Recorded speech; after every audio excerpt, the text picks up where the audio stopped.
Bruce Lee was an extraordinary person. Everything he did in life acquired its own character. The great master studied dancing as intensely as he did martial arts, and he danced very well. In 1958, at the age of 18, he won the Hong Kong Cha-Cha-Cha Championship. Bruce was also a great boxer. In the same year, he also won a boxing championship. But as we know, he became a real professional in the field of Chinese martial arts. Until now, years after the legend's death, many still criticize and doubt his fighting skills and training methods, believing that he was just a good actor and nothing more. But alas, in our world it is always like that, and there will always be people who will contradict in spite of the enormous amount of information and evidence available.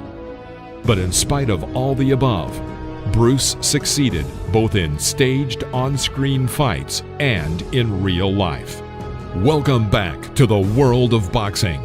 Today, we'll talk not only about the legendary one-inch punch, but also view in slow motion the super speed of Bruce Lee's blows, which he demonstrated at various competitions and seminars.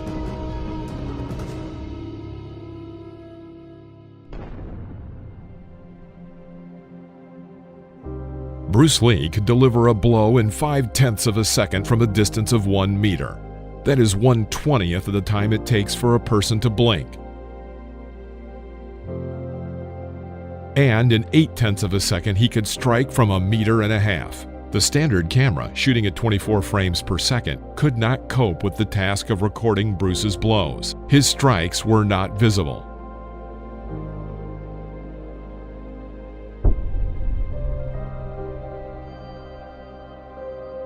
In one frame, Bruce is seen standing, and the next frame he is still standing, but his opponent is writhing in pain. So during the first takes of the Green Hornet TV show, Bruce appears motionless as he magically scatters his rivals, which did not suit the producers. While usually the video of a fight scene is accelerated for dynamic action, the directors asked Bruce to fight slower, then filmed him at a higher speed of 32 frames per second, and then slowed the film down. Even so, the final product was very blurry.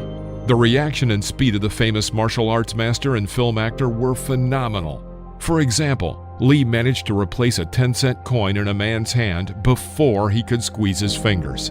He tossed a couple of grains of rice and caught them with chopsticks in the air, and punched a hole in a full can of Coca-Cola with his finger. As Lee Hayward Nishioka, Lee's friend, remembered Bruce's forte, the one-inch punch, which he could send guys who exceeded Bruce's weight by 45 kilograms into a 5-meter flight. The athlete gave the blow such strength that opponents flew to the side and bounced off a wall.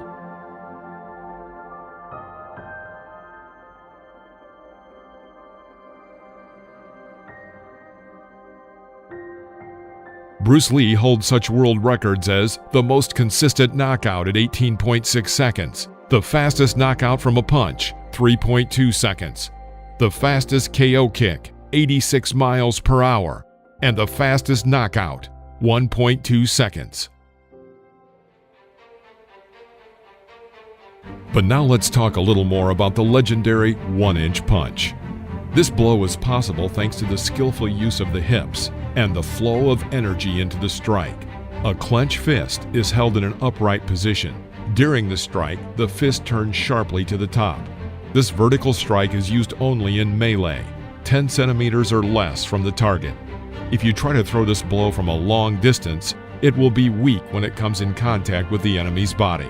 There are, of course, other ways to increase the strength of the energy delivered. Lee would make uniform movements, but in reality he trained by pressing his hands to a stick in order to develop the flow of energy. But fortunately, this flow of energy can be practiced anywhere you can exert pressure on one or both hands.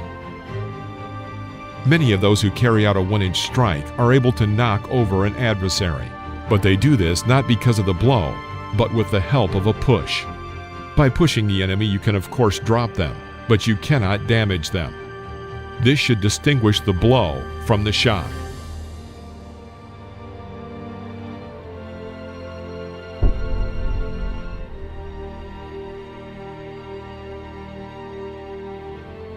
When you strike, your strength is concentrated in the moment of contact, and when you push, your strength only begins at the moment of contact and is usually lost when you fully extend your arm. The strength comes from the rotation of the hips, and when pushing, it usually comes from the hind leg, which pushes the body forward. There is no need to hit while swinging to the top. The punch must be aimed straight, and the fist must be squeezed a second before striking the target. To relay power to the blow, you must jerk your other hand sharply in the direction of the body at the moment you touch. If you take a step to carry out the blow, then your fist must reach the target before your foot hits the floor. Otherwise, your power will go into the floor instead of giving strength to the blow. The hips and shoulders must begin to act before the arm so that the punch is fast, strong, and accurate. Although the movement of the legs gives additional force to the blow, you can knock over your opponent without moving in front of them and without tension if you correctly carry out the blow. The strength of the impact depends on balance and choosing the right moment of impact. Without this, if you hit too soon or too late, you can lose strength. Many theorists agree that such striking power is not only the result of training, but also an innate ability.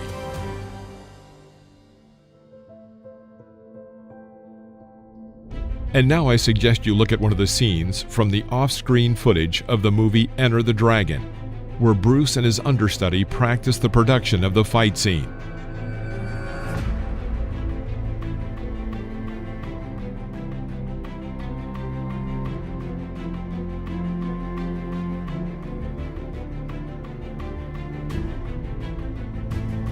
During the scene, the understudy became distracted, and it could have ended tragically.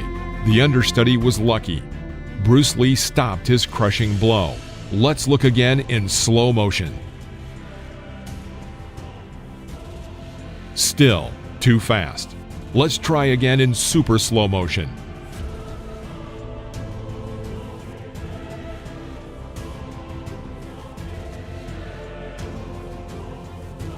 Incredible speed.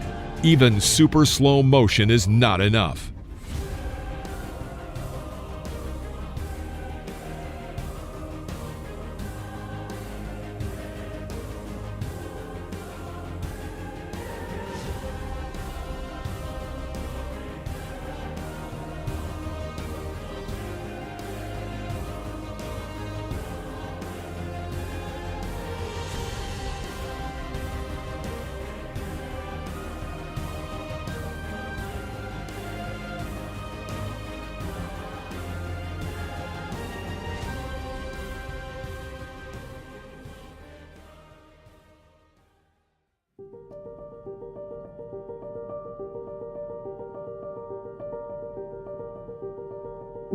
Li Xiaolong was a great man, performing feats that most would be unable to accomplish, and in principle, there will never be another Bruce Lee.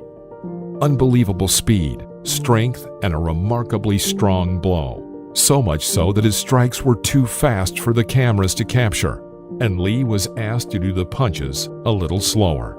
He could do push-ups on 2 fingers of one hand and pull himself up with his little finger. He would throw grains of rice into the air and catch them with his chopsticks. Bruce Lee starred in 36 films over his life, and almost as many documentaries and feature films about the actor were shot after his death. On stage, he was a ferocious hero who overcame any difficulties on the way to justice, a stern and ruthless fighter. But in ordinary life, Bruce Lee was a smiling and charming man who wholeheartedly loved his family. And so he will remain in the hearts of his fans and loved ones. A great fighter, a great actor, and a great man. I hope this video will be useful for many, as well as answer a number of existing questions. Thanks for watching. We'll see you soon.